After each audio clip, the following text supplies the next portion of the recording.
कल हमने भारत के अंदर भारत का परिचय पढ़ा, उसकी स्थिति पढ़ी, पड़ोसी देश पढ़े, कितने ज्यादा उस पर डिग्री पर भारत की लाइनें हैं, रेखाएं पढ़ी, उत्तर से लेके दक्षिण तक की रेखाएं पढ़ी, है ना, पूर्व से लेके पश्चिम तक की रेखाएं पढ़ी, उनकी डिग्री पढ़ी।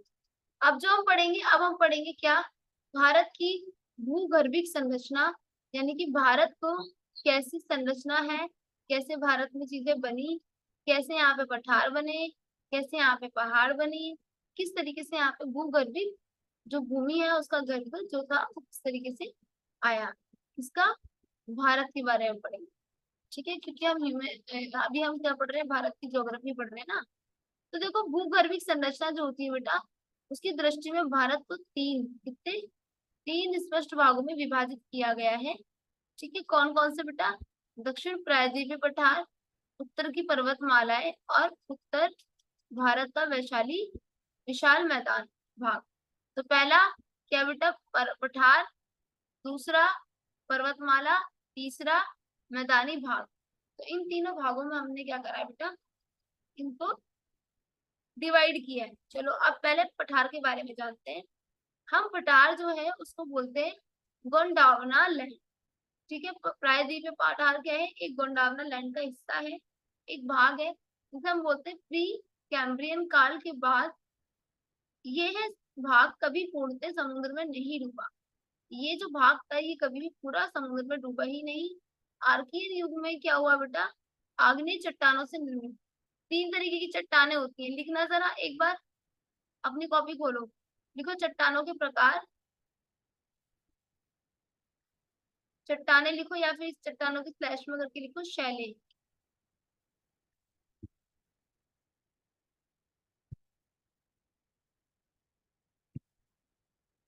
ठीक है, आग्नेय, अवसादी और कायांतरित, लिखना जरा। एक है आग्नेय,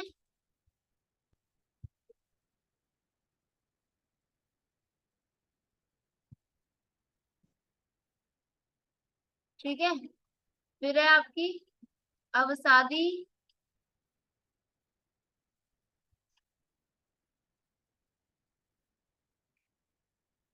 ठीक है, लिखो अवसादी, फिर लिखो कायांतरित, का से कायांतरित। ठीक है, तो ये है आर्कियन युग है, इसमें आपको आग्नेय चट्टानों से निर्मित है, कौन, पठार। ठीक है, तो ये प्रायद्वीपीय भारत की रचना की चट्टानों का निम्न प्रकार है। पहली चट्टानों का प्रकार है आर्कियन क्रम चट्टाने, यानी कि प्राचीनतम चट्टाने जो सबसे पहले चट्टाने बनी थी, उन चट्टानों को बोलते हैं आर्कियन चट्टाने। क्या बोलते हैं उन चट्टानों को, आर्कियन चट्टाने बोलते हैं, जो सबसे पहले बनी थी।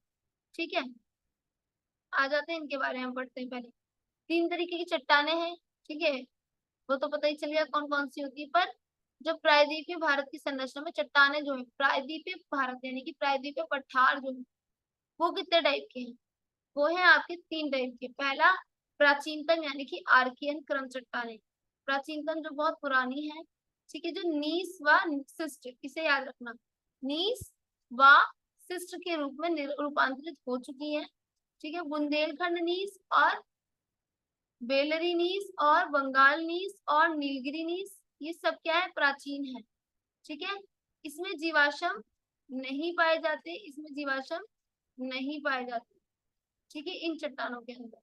तो बेटा लिखना पहले आर्कियन चट्टाने, ठीक है, उसके बाद लिखना इसके नीचे ऐसा एरो बना के कि इन्हें प्राथमिक चट्टाने या फिर प्राचीन चट्टाने भी कहा जाता है। फिर लिखना उदाहरण, ऐसे करके लिखना उदाहरण कि नीस व सिस्ट। फिर लिखना है यहाँ पर पॉइंट बनाकर कि नीस, क्या, नीस लिखना है यहाँ पर पॉइंट बनाकर। ठीक है, और नीस के टाइप लिखना फिर नीचे इसके नीस के, है ना।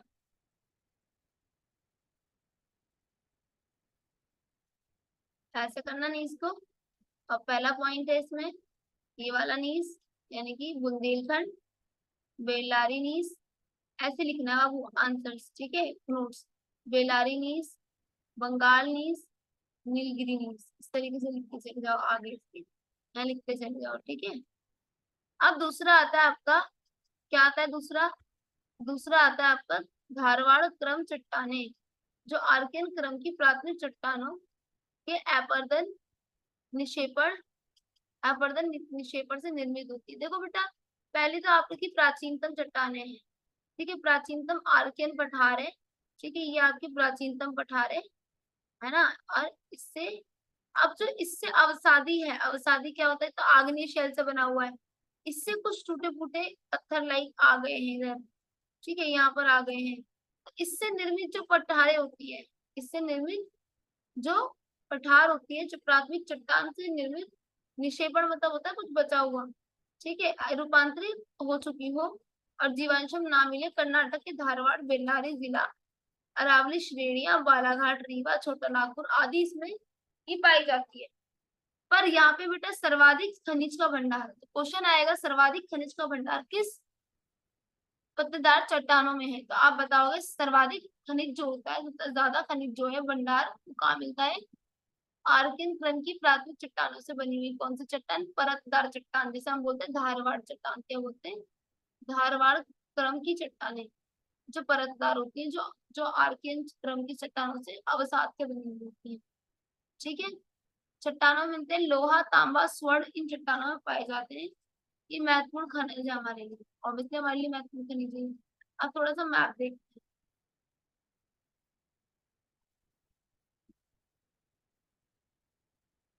देखो मैप में क्या है बेटा, इसके अंदर ना आपको चट्टानों के हिसाब से बता रखा है कि मेसोजोइक, ऊपरी प्रोग्रेड, निचला जिला, आर्कियन। आर्कियन चट्टानें इंपॉर्टेंट है बेटा, ठीक है। कौन सी इंपॉर्टेंट है? ये आर्कियन। तो कहाँ पाई जाती है? पहली होती है आर्कियन येरी तमिलनाडु और केरल के कुछ राज्यों में, महाराष्ट्र के कुछ राज्यों में, मध्य प्रदेश के कुछ राज्यों में, झारखंड उड़ीसा के कुछ राज्यों में, आंध्र प्रदेश के कुछ राज्यों में, है ना, यूपी का कुछ राज्य है, और इधर जो है ये राजस्थान का कुछ राज्य है, ये कुछ राज्य गुजरात का है, ठीक है। ये आर्कियन पाई जा रही है यहाँ पर, जहाँ पे लंबी लंबी सी लाइन है, ठीक है। ये असम, दिसपुर, एवरीथिंग, इधर की साइड आर्कियन पाई जाती है, ये इम्पोर्टेंट, ठीक है। आ जाते हैं आगे। होप मैप ले लिया हो आपने, चिपका लिया, और होप कि अब आने वाला मैप भी ले लिया और उसे भी चिपका लिया, ठीक है। तीसरे नंबर पर आती है, फर्स्ट नंबर पे आर्कियन पड़ा, दूसरे नंबर पर पत्तेदार यानी कि धारावार का पड़ा, तीसरे नंबर पे आती है क्या? धारवाड़ क्रम की चट्टानों से अपर्दन। देखो जो आर्कियन था उससे अपर्दन गिरा, धारवाड़ बना, धारवाड़ से अपर्दन गिरा, क्या बना? कुड़प्पा बना। क्या बना? कुड़प्पा बना। छोटी घाटी, नल्ला माई पहाड़ी क्षेत्र, पापा घानी और चेयार घाटी से मिलती है, ठीक है। तीनों चट्टानें बहुत आपस में मिलती जुलती हैं। विंध्य क्रम की चट्टानें भी होती है, कुछ कुड़प्पा की चट्टानों के बाद निर्मित होती है, कौन सी? विंध्य क्रम। आर्कियन के बाद धारवाड़, धारवाड़ से जो चीजें मिलती हैं उसका जो अपर्दन होता है उससे कुड़प्पा, कुड़प्पा से जो अपर्दन होता है विंध्य क्रम, और फिर गोंडावना क्रम की चट्टानें आती हैं कार्बोनिफेरस युग में। जैसिक युग, कार्बोनिफेरस युग कौन सा है बेटा? जहाँ कार्बन की बात की गई है, ठीक है। कार्बोनिफेरस युग और जैसिक युग का चट्टानों का निर्माण अधिक हुआ यहाँ पर, और चट्टानें कोयले के लिए विशेष, कोयले के लिए विशेष महत्वपूर्ण है। और भारत का 98% कोयला गोंडावना क्रम की चट्टानों से मिलता है, ये क्वेश्चन आ सकता है। भारत का कोयला कहाँ से मिलता है? गुंडावना क्रम की चट्टानों से मिलता है। कहाँ पर कितने वो मिलता है बेटा? कितने परसेंट? 98% तो हम कहाँ से लेते हैं? गुंडावना से लेते हैं, ठीक है। दक्कन ट्रेप, दक्कन ट्रेप पर आ जाओ। ये जो है इसका निर्माण मेसोजोइक महाकल्प और क्रिटेशियस कल्प में हुआ था। विदर्भ ये है कि ज्वालामुखी के दरारी उद्भव से लावा का वृत्त उजागर हुआ, लगभग 5 वर्ग किलोमीटर क्षेत्र इससे आच्छादित हो गया, और इस क्षेत्र से 600 से अधिक 1500 मीटर एवं कहीं तो कहीं 3000 मीटर बेसाल्टिक बना।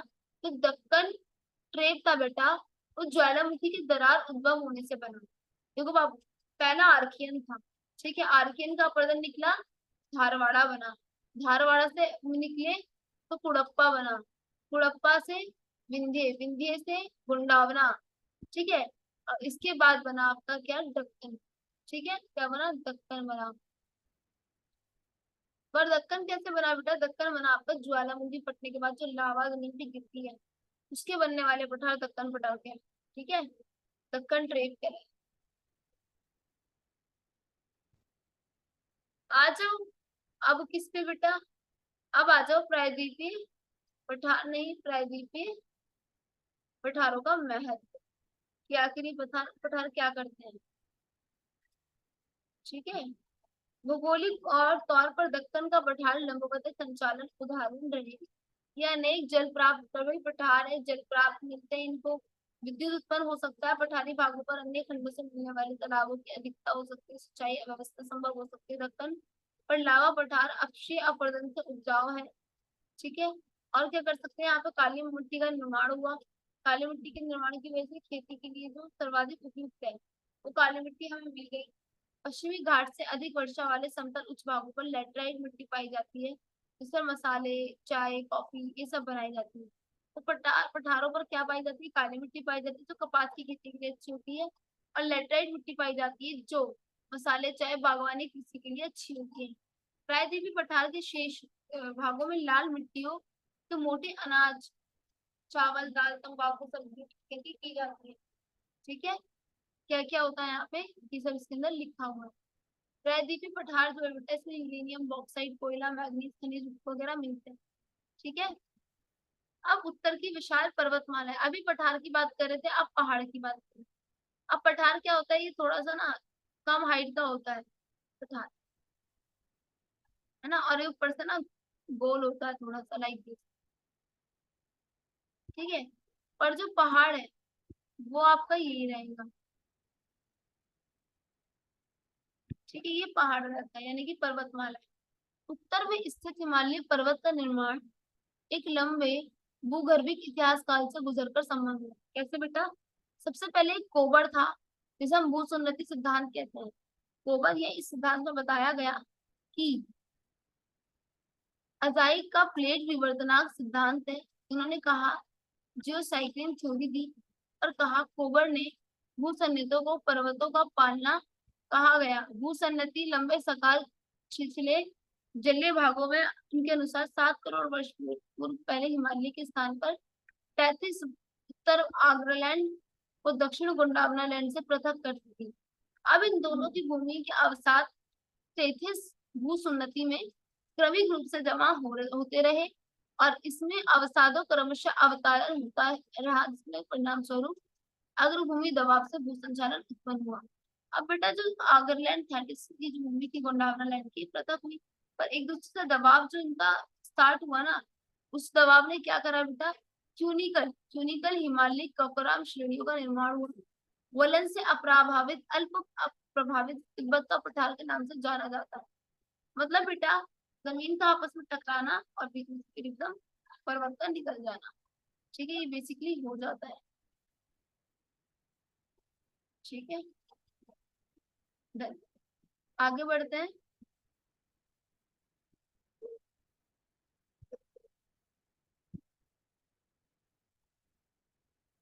हाँ, ये रहा।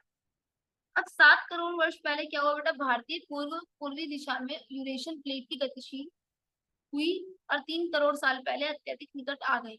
यूरेशियन प्लेट और भारतीय प्लेट दोनों टकराए और अत्यधिक निकट आने के कारण हुआ क्या, अत्यधिक निकट आने से हुआ क्या बेटा, तैतीस अवसादों को वर्णन करने लगा और सेनाजाइक महाकल्प योसिन और ओलिगोसिन कल्प वृहद हिमालय का निर्माण हुआ। दोनों टकराए और एक बड़े से हिमालय का निर्माण हुआ।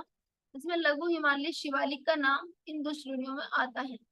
लघु हिमालय जो है उसका नाम क्या है बेटा, शिवालिक, ठीक है। आता ही क्वेश्चन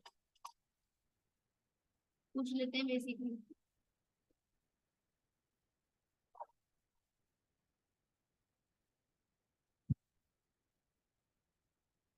और अवसादों के वर्णन के लिए प्लियोसीन कल्प और क्वांटरी अर्थात नियोजक महाकल्प प्लिस्टोसीन व होलोसीन कल्प का भी निर्माण होता है। हिमालय का पर्वत, इसका उत्थान अभी भी जारी है, आज भी उसका उत्थान होता रहता है हिमालय पर्वत का।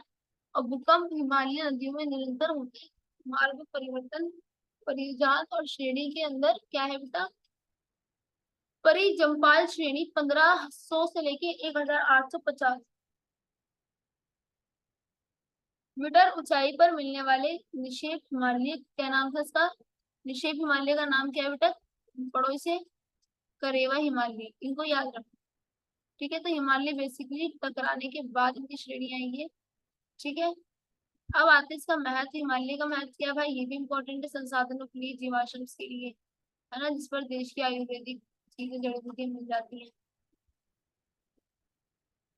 भारत एक विशाली, अब वह हमने पहले पठार पढ़े, फिर पहाड़ यानी कि प्रायद्वीपीय वो पढ़े, पहाड़ के समुद्र से, पर्वतमाला यानी कि, अब पढ़ेंगे मैदानी भाग। देखो इसमें क्या होता है बेटा, नियोजक महाकल्प प्लीस्टोसीन और हेलोसीन का कल्प हुआ। ये भारत में नवीनतम भूगर्भिक संरचना थी।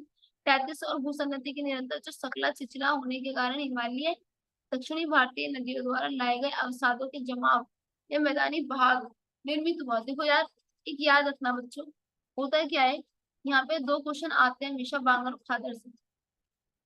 इस जगह दो क्वेश्चन आते हैं बांगर और खादर से। तो जो मैदानी भाग कैसे निर्मित हुआ, मैदान कैसे बने, नदियों के साथ में कुछ मट्टी आ रही होती है जो बहाकर लाती है मट्टी।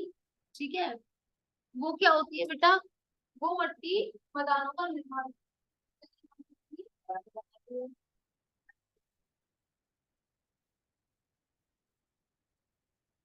किसका निर्माण करती है, मैदानों का निर्माण करती है। अब मैदानों में बेटा दो तरीके के हो जाते हैं, कुछ वहां पे जलोढ़ मैदान बनते हैं, जलोढ़ मृदा आती है तो जाहिर सी बात है जलोढ़ ही बनेंगे।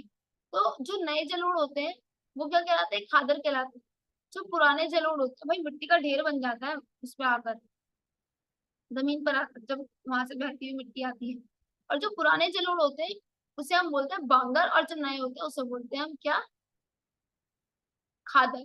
ये दोनों याद रखना मैदानी भागों, मैदानी भागों का मृदा से क्या लेना देना, हाँ क्या आवश्यकता है इसकी, तो सुनो, मैदानी भाग की उपजाऊ जलोढ़ मृदा में विभिन्न प्रकार की फसलों का उत्पादन किया जाता है, जिससे हमारी जनसंख्या, पशु को आहार व अनेक कृषि आधारित उद्योगों को कच्चा माल प्राप्त होता है। ठीक है, नदियों का क्षेत्र होने के कारण इस प्रदेश में नहरें निकालकर सिंचाई व नहरी परिवहन का कार्य किए जा सकते हैं। इस मैदानी भागों में भूमिगत जल सिंचाई, मतलब वही है, नदियों का काम कर सकते हैं, कृषि कर सकते हैं, है ना, सिंचाई कर सकते हैं, मैदानों के अंदर कृषि कर सकते हैं, सबसे बढ़िया चीज। क्योंकि जलोढ़ मृदा लेटराइट मृदा बहुत इंपॉर्टेंट होती है ना हमारे लिए, कपास वाली काली मृदा होती है वो भी इंपॉर्टेंट होती है। तो मैदानी भागों में नदियों की अधिकता होती है, और मत्स्य पालन का विकास कर सकते हैं। अभूगर्भिक पेट्रोलियम पदार्थ में संभावित भंडार है, और भूमि भूमि के प्राय समतल होने के कारण इन क्षेत्रों में सड़क व रेल परिवहन का विकास अपेक्षाकृत आसानी से किया जा सकता है। कि रेल वगैरह बना सकते हो, सड़क परिवहन अच्छे से बना सकते हो अगर मैदान होगा आपके पास। पर्वतों का महत्व पढ़ा, पर्वत पढ़े, पठार पढ़े, पठारों का महत्व, मैदान पढ़े, मैदानों का महत्व, वो समझ में आ गया होगा। और पहले का भी समझ में आ गया होगा। इस वाली लिंक जो इस वीडियो थी आपकी पहले वाली, भारत की स्थिति, उसके बारे में भी आपको समझ में आ गया होगा। Everyone, this is the most important thing and most important news also. So first of all, you have to write it. ठीक है? If you don't have to write it, so you can't cover anything because this is the basic geography.